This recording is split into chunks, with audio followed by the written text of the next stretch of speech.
Hi, Rick Seymour. One of the most important lessons that I ever learned in my life, I learned from a poster, not a person. Early in my career as an entrepreneur, while still working full-time as an aerospace engineer, it was glaringly apparent that I lacked any people skills. That seems to go with the territory when you're an engineer. By the way, do you know how to tell an introverted engineer from an extroverted engineer? Well, when you're talking to an introverted engineer, he's always looking down at his shoes. But when you're talking to an extroverted engineer, he's looking down at your shoes. Even though we were struggling financially, my wife and I decided it was important for me to take a course at the local community college on selling. It turned out to be probably the worst course I've ever taken in my life. It was taught by a gentleman that had spent his whole life in academia. He had never sold anything to anyone out in the business world, and it was a lot of boring theoretical claptrap that really had nothing to do with the real world. But I stuck it out for the whole 12 weeks because I didn't want the family to feel that we had wasted the money on the tuition. So I sat in the same spot in the same desk every week for 12 weeks, staring at the same poster on the wall for 2 hours. And all the poster said was, to be enthusiastic, you must act enthusiastic.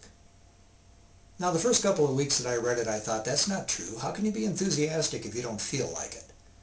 By about the fourth week, I started to wonder if that could actually be true.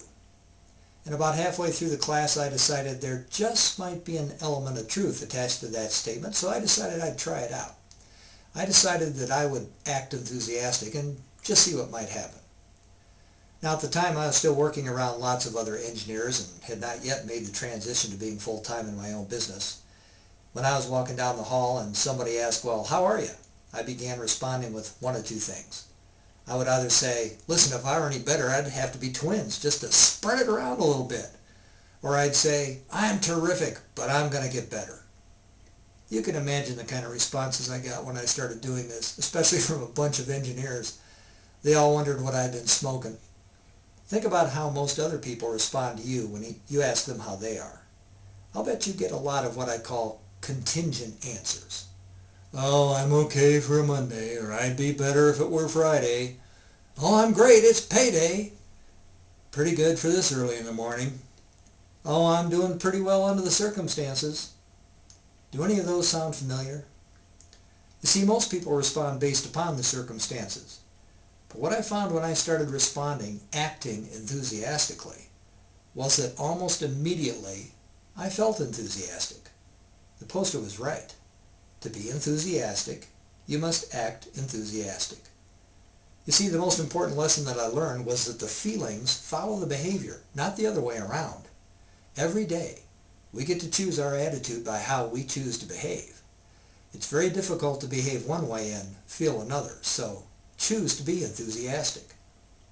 I found after very few days of acting enthusiastic, not only did it work for me, but it started to affect the people around me. Someone would see me walking down the hall and get a big grin on their face because they could hardly wait to ask me how I was. They knew it would be the only positive thing they'd hear all day long. And I could walk into the bullpen where I worked and could see the energy level pick up a bit because things were just better when old Rick is around. People that are excited and enthusiastic about life naturally attract others. Of course, there are exceptions to everything. There was one guy named Ray that I worked with, and every time he asked how I was, I responded with one of my enthusiastic answers. And I could see him just lock up. Really annoyed him. And he was a pretty bright guy. It only took him a couple of days to figure out that if he didn't ask me how I was, he wouldn't have to listen to my goofy answers. So for several weeks, he would just pass me in the hall and totally ignore me. Wouldn't even make eye contact. He would just act like I wasn't even there. One morning after a few weeks, Ray turned the corner in the hallway, glanced up, and started to say, "Good morning, how are you?" But it was too late. And before he realized that it was me, I answered him with, if I were any better, I'd need to be twins, just to spread it around a little bit. Well, he locked up, made a U-turn in the hallway, followed me the whole length of the engineering building. I stepped on the elevator, and he followed me right on. The elevator door closed, and Ray turned around, and he got right in my face. And he said, "That is it. Nobody is that good all the time. You're lying." I thought about it for a moment, and I said, "Ray, I'm not lying. I'm merely telling the truth in advance. Remember, the behavior precedes the feelings." Now I know some of you thinking, well, if you had everything going on in your life that I've got going on in mine, you wouldn't be enthusiastic and positive either. Well, then you miss the point. Attitude is a choice.